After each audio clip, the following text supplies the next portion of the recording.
off. I think it was a clinic in strategic battle rapping and getting your point across and airing a nigga out on facts. It was ugly. It was great. It was. Hey, Raz, has anyone ever tried to come at you? I know you have the game situation. You've talked to that at length on other interviews, so you don't have to go into that. But were there any other MCs that had the gall, the nerve No, to come at Ras Kass?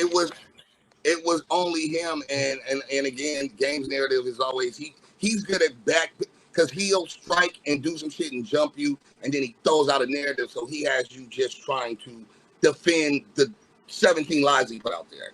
So that he's always had a good tactic at that.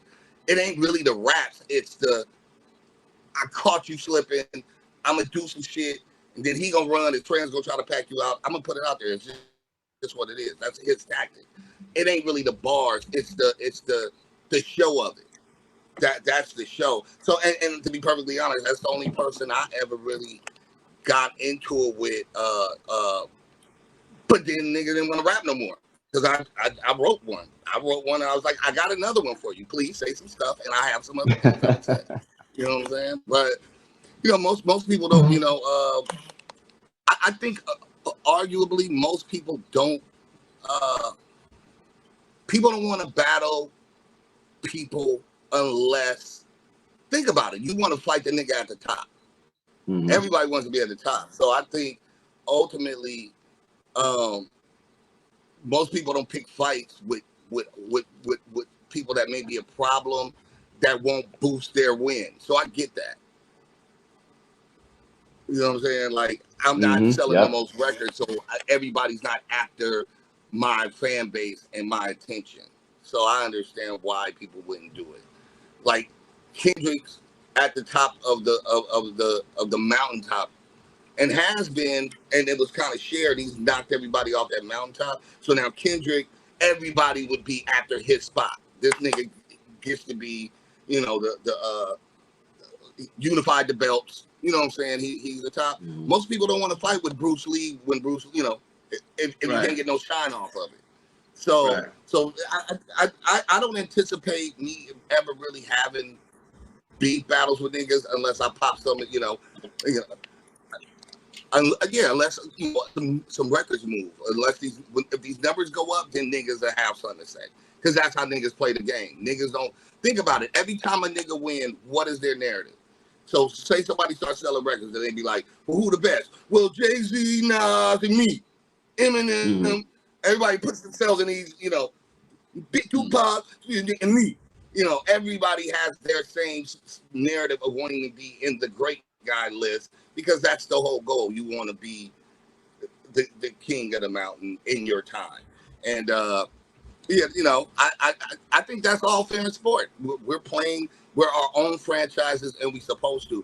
And I don't think you got to be a hater for feeling like you like. Again, everybody should feel like if you really care about your skill set and you really nice on the mic, then you should feel like you a threat. Because I can name 50 MCs that I'm afraid of. Do I think they could ultimately beat me? No, but I'm afraid of them. They're incredible MCs, from Rakim to Styles P to the Locks to Corrupt to so and so to fucking. It's, you know, the Kendricks, the Absols, you know, my sons are problems. There's a lot of nice niggas out there, so that's supposed to sharpen your skill. That you're not a hater for acknowledging that niggas is dope, but you are dumb if you just think everybody can beat you, because that's a bad attitude to have as a gladiator. Okay, yeah, that's facts, dude. I respect it. It's a good interview, man. On the real, Doc. Yeah. It's been a real good interview. One of my top two, Doc. Man, Yeah, I'm glad you picked yesterday, brother. On the real, man. Real talk, bro. I don't just say things just to be saying stuff. It's been a great interview, man. I love talking to you, Doc. We got to connect more often, man. On the real. Yeah, anytime, thank you, man. Raz. Thank you, Lonzo. Thank you, Dusty. I appreciate y'all for taking the time. Thank you. Hey, can you pump up your podcast with Big Hutch before you leave? You mentioned that earlier. Yeah, you know what? I'm a bad person because I don't know the name of the podcast yet, but check it out. And check out the podcast. It's me, the homegirl Alicia, and Big Hutch from Code 187 from Above the Law. And also, you know, I got a new album out right now. What up, Diz? My homeboy Diz is on Diz Most. I got a little bit of knowledge, Julio. This nigga probably in Cuba. Where you at? Cuba? DR. Yeah, he's in DR. He's in DR. Yeah, Diz and DR. My brother Diz, man. And yeah, I got a record out that just dropped called Gutter, Guttr, featuring it's Havoc from Mobb Deep. He did all the production. And I handle the MCing.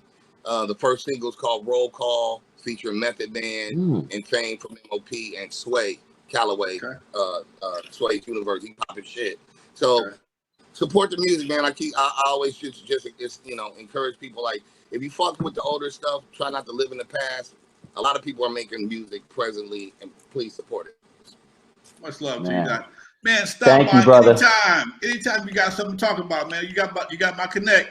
You got a seat on the show anytime. And tell Hutch I need to holler at him. I've been probably to come on the show for the last long, and he ain't made it yet. I ain't mad. I just need to see him. All right. I'm gonna let him know. 100%. Much love to you, folks.